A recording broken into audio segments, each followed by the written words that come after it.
今日食乜餸？阿傾同你諗掂佢。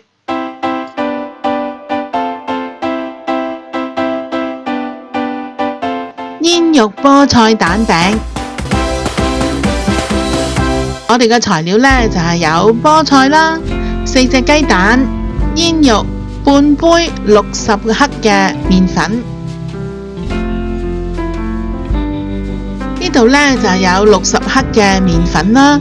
咁我哋呢，就放咗落去之後呢，我哋加少少嘅味先。咁我哋呢，就係加半匙羹嘅五香粉，半匙羹嘅鹽，半杯嘅水啦。咁我哋呢，就可以慢慢呢，就係加落去呢，就將嗰啲粉呢，就係攪勻佢。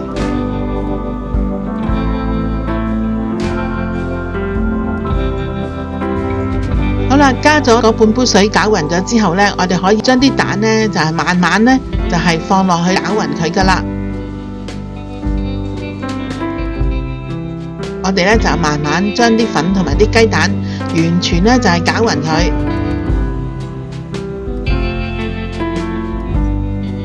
準備好啲材料，我哋而家可以開始煮噶咯噃。啲菠菜呢，我哋放落啲滾水度，就係咁樣烚一烚佢1-2分鐘就拎起佢啦。如果唔係呢，烚得太耐呢，佢啲顏色呢就唔靚噶啦。好啦，跟住呢，我哋呢就係將啲多餘嘅水呢就係撳咗出嚟，仲帶住啲少少水，冇乜所謂嘅。咁我哋呢，然後就將佢呢就係切細粒。咁我哋呢就放落啲蛋漿度呢，咁呢就將佢攪勻。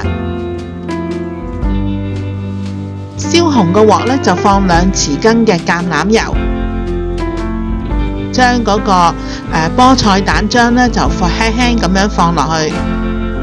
我哋首先呢，就用個中火，跟住呢，就要用轉慢火啦，因為佢裏邊有啲麵粉嘅，慢慢呢煮熟佢啦。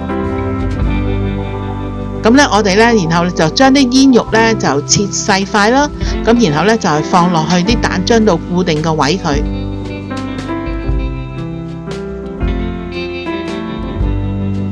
跟住呢，我哋呢又係慢慢咁樣呢，用慢火呢，就嚟到係將嗰個底呢，就係煎脆佢。